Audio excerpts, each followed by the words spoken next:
Hello दोस्तों। जैसा कि हम जानते हैं जम्मू एंड कश्मीर में लिथियम के डिपॉजिट्स मिले हैं जो कि इनफर्ड या G3 कैटेगरी के हैं। आइए समझते हैं क्या है ये G2 G3 क्लासिफिकेशन, जिसका नाम है United Nations framework classification for mineral reserves and resources and fossil energy, जिसको कि जियोलॉजिकल सर्वे ऑफ इंडिया द्वारा भी यूज़ किया जाता है। 3 फंडामेंटल क्राइटेरिया के आधार पर मिनरल रिसोर्सेज को क्लासिफाई किया जाता है। ये हैं economic and social viability E, field project status and feasibility F and geological knowledge G। इन तीनों में न्यूमेरिकल कोडिंग सिस्टम यूज़ किया गया है। अब देखते हैं जियोलॉजिकल नॉलेज क्राइटेरिया को।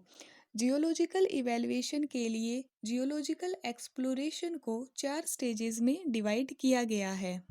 फर्स्ट है रिकॉनेसेंस स्टेज G4, सेकंड है प्रोस्पेक्टिंग स्टेज G3, थर्ड है general exploration stage G2, fourth है detailed exploration stage G1। G4 mineral exploration की फर्स्ट स्टेज है, जिसमें कोई एरिया आइडेंटिफाई किया जाता है जहाँ की मिनरल यानी खनिज प्रेजेंट है एंड उस एरिया का मैप बनाया जाता है। इस स्टेज के दौरान मिनरल की क्वांटिटी जितनी भी एस्टिमेट की जाती है उसमें अनसर्टेनिटी काफ़ी ज़्यादा होती है। G4 के बाद स्टार्ट होती है G3 स्टेज। मिनरल की डिस्कवरी के बाद में इसमें geological, geophysical and geochemical results के आधार पर मिनरल के डिपॉजिट्स को आइडेंटिफाई किया जाता है एंड क्वांटिटी का रफ एस्टिमेशन किया जाता है, जिसमें कि लो लेवल ऑफ कॉन्फिडेंस होता है। G3 के बाद स्टार्ट होती है G2 stage, general exploration stage. इस स्टेज में मिनरल डिपॉजिट्स के शेप, साइज एंड ग्रेड के बारे में स्टडीज की जाती है। इस स्टेज पर जो डाटा मिलता है उसके बेसिस पर यह डिसाइड किया जाता है कि इसके आगे pre feasibility study and G1 stage की स्टडी करनी है या नहीं करनी है। एंड इस स्टेज में जो क्वांटिटी का एस्टिमेशन होता है वह मॉडरेट लेवल ऑफ कॉन्फिडेंस का होता है। G2 के बाद स्टार्ट होती है G1 यानी डिटेल्ड एक्सप्लोरेशन स्टेज। इस स्टेज में डिपॉजिट्स के size, shape, structure, grade and other characteristics को हाई एक्यूरेसी के साथ में इस्टेब्लिश किया जाता है।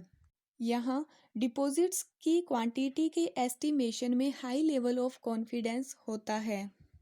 क्वांटिटीज का estimation geological, geochemical and geophysical results के आधार पर किया जाता है। इससे मिली इंफॉर्मेशन के आधार पर यह डिसाइड किया जाता है कि फिजिबिलिटी स्टडी करनी है या नहीं करनी है। जियोलॉजिकल नॉलेज क्राइटेरिया को कंप्लीट करने के लिए कुछ सर्वे एंड स्टडीज की जाती है, जैसे कि geological survey, geochemical survey, geophysical survey, technological survey, petrographic and mineralogical studies and geostatistical studies. अब है economic and social viability E। इसमें 3 स्टेजेस हैं। फर्स्ट है E3 इंट्रिंसिकली इकोनॉमिक, जिसमें कि डिपॉजिट्स की ग्रेड का एक रफ एस्टिमेशन लगाया जाता है। यह G4 स्टेज के साथ में कंप्लीट की जाती है। इसमें वहाँ की फॉरेस्ट एंड जमीन के बारे में एक जनरल आइडिया होता है।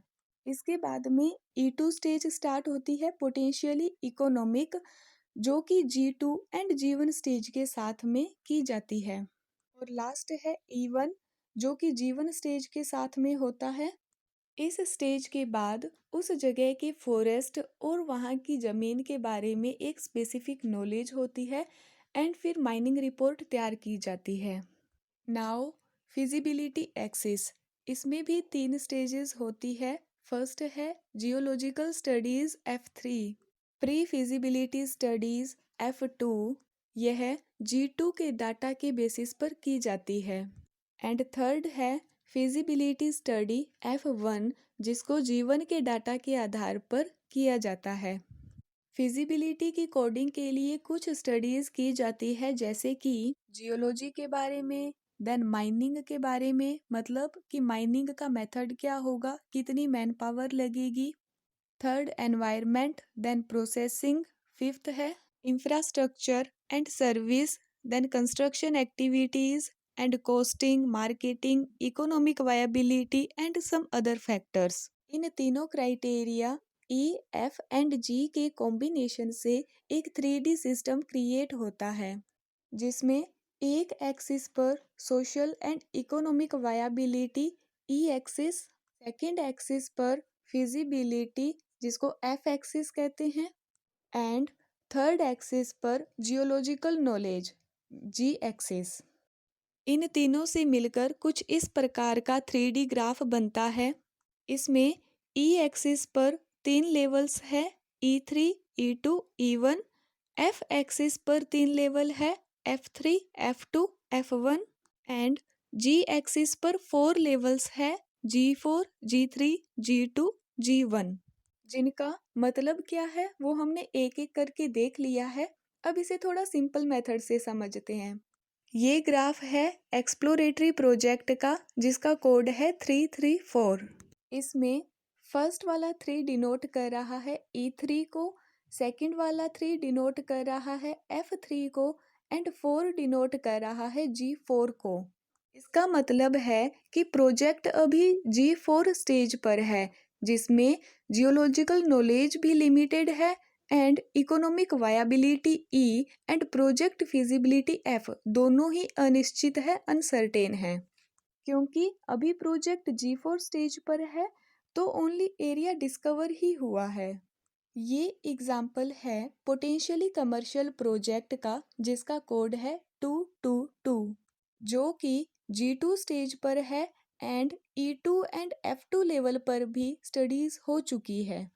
ये एग्जाम्पल है फुली कमर्शियल प्रोजेक्ट का, जिसका कोड है 111, जिसमें कि एक्सप्लोरेशन के सभी स्टेजेस कंप्लीट हो चुके हैं और यह G1, E1 एंड F1 को डिनोट कर रहा है। इस स्टेज के बाद उस एरिया में माइनिंग प्रोजेक्ट स्टार्ट कर दिया जाता है।